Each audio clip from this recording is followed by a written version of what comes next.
नमस्कार विद्यार्थी मित्रांनो, मी सुनील सौरे MAPARI'S क्लासेसच्या YouTube चॅनलला आपलं सगळ्यांचं स्वागत करतो।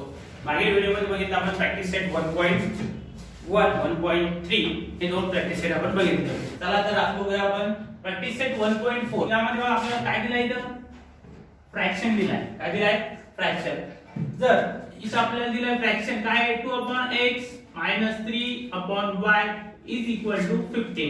मग हे लिनियर इक्वेशन आहे किंवा नाही, बरोबर। सर्वात मेन मुद्दा काय हे लिनियर इक्वेशन आहे किंवा नाही। पण हे लिनियर इक्वेशन आहे का नाही, का नाहीये कारण की याच्यामध्ये काय यूज केलंय फ्रॅक्शन यूज केलंय, बरोबर। पण मग हे लिनियर इक्वेशन नसताना आपल्याला सॉल्व्ह करायचे तर मग काय करावं लागेल त्यासाठी। मग त्यासाठी आपण काय करायचं हा 2 कॉमन काढायचा इनटू 1/x करायचा, बरोबर। हा 2 काय केला आपण कॉमन घेतला इनटू काय केला 1/x। तसंच यामध्ये सुद्धा इथे मायनस इथे 3 कॉमन काढला इनटू उरला काय मग 1/y = 15। मग हे झाल्यानंतर आपण काय करायचं हा जो x 1/x आणि 1/y, बरोबर 1/x आणि 1/y जो आहे त्यासोबत काय म्हणायचं याला म्हणायचं a याला म्हणायचं b किंवा याच्यासाठी आपण कोणतेही अल्फाबेट, बरोबर कोणतेही अल्फाबेट काय करू शकतो यूज करू शकतो, बरोबर। आता 1/x च्या ऐवजी a मानला 1/y ऐवजी b मानला। मग आता ज्यावेळेस आपल्याला a ची किंमत येईल आणि b ची किंमत येईल मग आपलं इक्वेशन संपलं का नाही। आपल्याला काढायचा काय असतो आपल्याला काढायचा असतो x आणि काढायचा असतो y। मग हा x जोपर्यंत येत नाही तोपर्यंत काय करायचं आपण कंटिन्यू सॉल्व्ह करायचं, बरोबर। जर a आला तर x काढता येईल आपल्याला, ऑफकोर्स काढता येईल का कारण की a बरोबर काय म्हणलं आपण 1/x, बरोबर। याच्या बरोबरची किंमत असेल ती काय असेल ती y ची किंमत असेल, बरोबर समजलं। चला तर बघूया आपण प्रॅक्टिस सेट 1.4 मधला फर्स्ट क्वेश्चन। आता या क्वेश्चन मध्ये बघा आपल्याला इक्वेशन दिले। फर्स्ट इक्वेशन काय आपलं 2/x - 3/y = 15। त्यानंतर सेकंड इक्वेशन आहे 8/x + 5/y = 77। आता हे दोन्ही इक्वेशन लिनियर इक्वेशन आहे का हो किंवा नाही, नाही, बरोबर लिनियर इक्वेशन नाही। का लिनियर इक्वेशनचा जनरल फॉर्म काय आपला ax + by + c = 0 हा झाला आपला लिनियर इक्वेशन इन 2 व्हेरिएबलचा जनरल फॉर्म। मग यामध्ये बघा हा जो दिले आपल्याला हे फ्रॅक्शन मध्ये दिले, कशामध्ये दिले फ्रॅक्शन। मग जर आपण हे फ्रॅक्शन काढून टाकून जर याला आपण कन्वर्ट केलं कशामध्ये लिनियर इक्वेशन मध्ये तर आपण त्याला लिनियर इक्वेशन शकतो आपण ते सॉल्व्ह करू शकतो। चला तर आपण बघूया याला कोणत्या पद्धतीने सॉल्व्ह करायचं। सॉल्व्ह करण्या अगोदर एक गोष्ट लक्षात ठेवायची हा जो 2/x दिला याला आपण सेपरेट करू शकतो का करू शकतो। कसं या पद्धतीने आपण लिहू शकतो बघा त्याला काय 2 * 1/x, बरोबर। त्याच पद्धतीने 3y ला आपण काय करू शकतो सेपरेट करू शकतो। इथे घेऊ आपण -3 * 1/y -3 * 1/y = 15। त्याला या पद्धतीने आपण काय करू शकतो लिहू शकतो। त्याच पद्धतीने सेकंड इक्वेशनला असं लिहू शकतो आपण 8 * 1/x + 5 * 1/y = 77। या दोन इक्वेशनला आपण या पद्धतीने लिहून घ्यायचं, बरोबर। फोल्ड केले आपण फक्त हा जो या दोघांचं मल्टिप्लिकेशन केलं तर काय येईल आपला 2/x, बरोबर। मग आता इतकं झाल्यानंतर आपण जर हा जो 1/x आहे आणि हा 1/y याच्या जागेवर जर आपण एखादा दुसरा अल्फाबेट जर घेतलं तर मग आपलं काय येतो लिनियर इक्वेशन होऊन जाईल, बरोबर। मग इथे लिहू आपण सपोज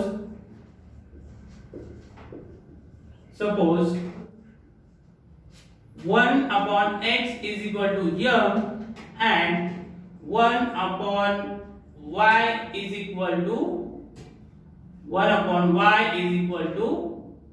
n। आपण काय केलं 1/x चा जागेवर m घेतला 1/y चा जागेवर n घेतला। मग याच्यात ठेवू आपण किती येईल मग इथं 2m - 3n = 15। याला नंबर देऊ आपण इक्वेशन फर्स्ट। त्यानंतर इथे होईल आपला मग 8m - 8m + 5n = 77 equation number second. आता या दोन इक्वेशन मध्ये बघा सेम पेअर आहे का नाही, अपोजिट साइन आहे का हो इथं आहे, म्हणून या दोन्हीला सेम करावं लागेल, बरोबर। आता जर आपल्याला हे इथं 8 आहे इथं जर आपल्याला 8 करायचं असेल तर काय करावं लागेल इक्वेशन फर्स्टला किती मल्टिप्लाय करायचं 4 ने इथं लिहू आपण multiply equation first by 4. First ला किती मल्टिप्लाय करायचं 4 ने मल्टिप्लाय करायचं म्हणजे इथे काय होईल मग 8m मायनस 4 3 जा 12n इज इक्वल टू 4 15 जा 60 बरोबर. आता पुढे बघूया याला नंबर इक्वेशन नंबर नाव देऊ आपण. इक्वेशन झाला आपला थर्ड. आता इथे बघा सेम पेअर आहे अपोजिट साइन आहे का नाही. सेम पेअर आहे पण अपोजिट साइन नाही. मग सेम पेअर अपोजिट साइन जर नसेल तर आपण काय करतो सबट्रॅक्ट. म्हणजे इथे लिहू आपण subtract equation second and equation third. आता सेकंड इक्वेशन काय आपलं सेकंड इक्वेशन आहे 8m plus 5n is equal to 77. त्यानंतर थर्ड इक्वेशन आहे आपलं 8m minus 12n is equal to 60. आता याच्यामध्ये या इक्वेशन मध्ये बघा सेकंड इक्वेशनचे काय करायचे सिंबल चेंज करायचे. इथं प्लस होता मायनस प्लस मायनस बरोबर. हा प्लस मायनस काय होईल कॅन्सल. आता इथं प्लस आहे मग दोघांची काय होईल एडिशन. किती होईल मग 17n इज इक्वल टू आता 77 मधून 60 गेला उरला किती आपला 17 बरोबर. मग आता काय होईल इथं 17 इथं मल्टिप्लिकेशन ला इकडे काय होईल इकडे जाता म्हणतो डिवायडेशन ला. मग n इज इक्वल टू काय येईल आपला n is equal to 17/17. therefore n is equal to किती आला आपला 1. यांची किंमत किती आली आपली 1. n इज इक्वल टू किती आला 1. मग आता काढायचं आपल्याला m काढण्यासाठी इथे लिहू आपण put n is equal to 1 in equation. म्हणजे इक्वेशन मध्ये ठेवू इक्वेशन फर्स्ट मध्ये ठेवू इक्वेशन फर्स्ट. आता इक्वेशन फर्स्ट मध्ये किमती ठेवताना बघा काय येईल इक्वेशन फर्स्ट काय आहे 2m minus 3n is equal to 15. यांची किंमत ठेवायची आपल्याला म्हणजे काय येईल 2m minus 3 into 1 is equal to 15. इथे काय होईल आता 2m इज इक्वल टू राहिला हा मायनस इकडे जाताना काय होईल प्लस 3 1 जा 3 मीन्स 15 प्लस 3 बरोबर. इथे m बरोबर किती आला 2m is equal to 15 plus 3 किती आला 18. It means m is equal to किती आला 18/2. therefore the m is equal to 2 1 जा 2 2 9 जा 18. m is equal to किती आला आपला 9 बरोबर. मग आता इथे आपल्याला m भेटला इथं n भेटला बरोबर. आता आपल्याला m आणि n काढायचं होतं का नाही. आपल्याला व्हेरिएबल कोणतं दिलंय x आणि दुसरा काय दिलाय y. मग इथे लिहू आपण late 1/x is equal to m and 1/y is equal to n. And therefore 1/x is equal to किती 9 and 1/y is equal to किती आहे 1 बरोबर. तर आपण याचा दोघांचं काही बघितलं 1 is equal to 9 into x बरोबर and इथे काय 1 is equal to 1 into y बरोबर. आणि इथे जर आपण सॉल्व केलं हा x is equal to काय मग 1/9 and y is equal to काय आपला 1. and therefore the solution is x, y is equal to 1/9, 1. या पद्धतीने आपल्याला पुढील इक्वेशन काय करायचे सोडवायचे आहे. चला तर बघूया आपण क्वेश्चन नंबर 1/10 दिलेला आहे 10 दिलेला आहे x y. त्यानंतर सेकंड इक्वेशन काय आहे इथं 2/x y. मग आता बघा आपण अगोदरच्या इक्वेशन मध्ये काय केलं होतं 1/x and 1/y.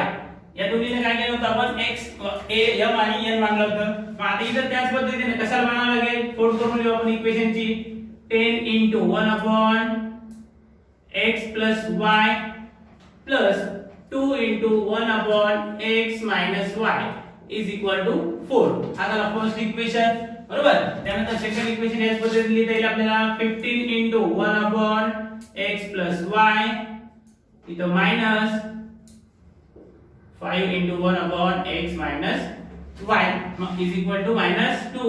आता 1 upon xy आणि इथे 1 upon x minus y याला काय करायचं आपल्याला सपोज करायचं. मग इथे लिहू आपण suppose 1 upon x plus y is equal to m and 1 upon x minus y is equal to m. मग आता इक्वेशन काय तयार होईल आपलं. इक्वेशन फर्स्ट येईल आपलं 10m plus 2n is equal to 4. ला आपण नंबर देऊ इक्वेशन फर्स्ट आणि इक्वेशन सेकंड काय होईल मग इथं 15m minus 5n is equal to किती राहील -2. Equation number second. आता इक्वेशन फर्स्ट आणि सेकंड बघा सेम पेअर आहे का नाही. अपोजिट साइन आहे का हो. इथे अपोजिट साइन आहे. सेम पेअर आहे का नाही. सेम पेअर करण्यासाठी मग याला किती गुणावं लागेल आपल्याला 5 ला. याला किती गुणावं लागेल 3. मग इथे लिहू आपण multiply equation first by 5 and equation second by 2.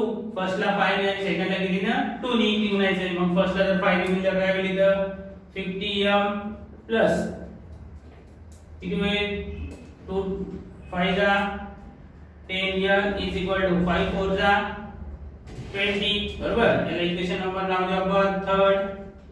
त्यानंतर पुढचं इक्वेशन बघा काय आहे. सेकंड इक्वेशन ला 2 नी मल्टिप्लाय करायचं. 30m minus 10n is equal to 2 2 जा 4. it means -4. Equation number 4. बरोबर. आता या इक्वेशन थर्ड आणि फोर्थ मध्ये सेम पेअर आहे. अपोजिट साइन आहे. इथे लिहू आपण add equation third and equation fourth. Third equation fourth ला ऍड करायचं plus 10n is equal to 20. इथे 30m minus 10n is equal to -4. आता काय होईल हा प्लस मायनस कट होईल. बरोबर. 50 plus 30 किती झाला 80m.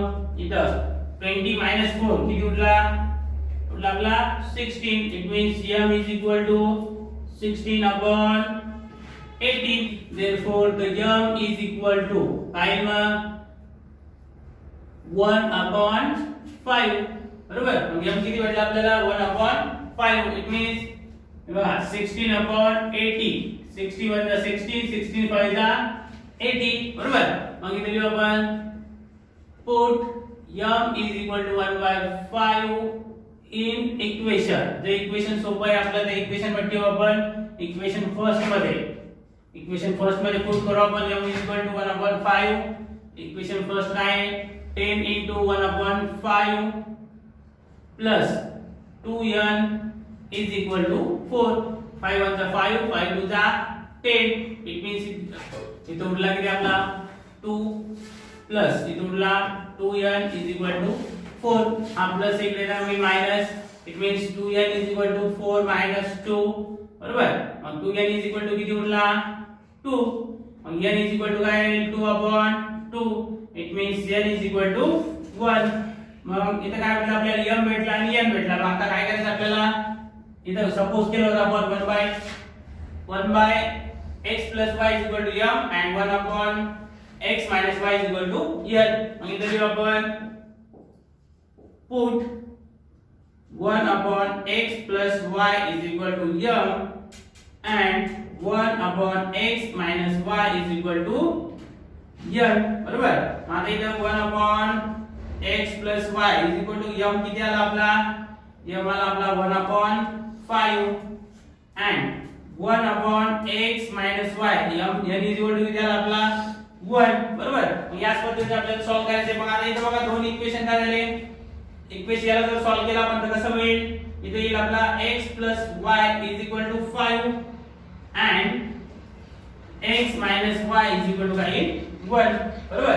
आता परत आपल्याला काय झालं दोन इक्वेशन भेटले. आता या इक्वेशनला नंबर देऊ आपण. इथे इक्वेशन नंबर येईल आपला इक्वेशन नंबर 5 आणि याला इक्वेशन नंबर नाव देऊ आपण 6.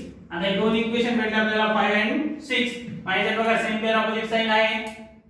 मग इथे लिहू आपण ऍड इक्वेशन 5 and इक्वेशन 6 बरोबर.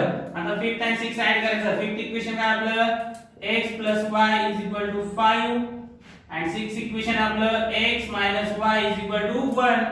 याला जर ऍड केला आपण हा प्लस मायनस काय झाला कॅन्सल.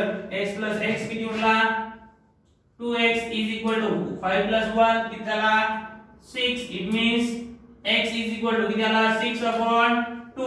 therefore the x किती आला आपला 2 1 जा 2 2 3 जा 6. x किती आला आपला 6. मग याला जर आपण पुट केलं कशामध्ये इक्वेशन 5th मध्ये बघितलं आपण put x = 3 in equation 5th equation मध्ये x टाकायचं आपल्याला. x ची व्हॅल्यू किती आपली 3 + y = 5 बरोबर. इथे y काय येईल 5 - 3 प्लस इकडे तर मायनस झाला. मग y किती उरला इथं 2. and therefore the solution is x, y is equal to 3, 2. या पद्धतीने आपल्याला काय करायचे पुढील इक्वेशन सोडवायचे आहे. चला तर आता question number 3rd and 4th हे आपण काय करू नेक्स्ट लेक्चर मध्ये.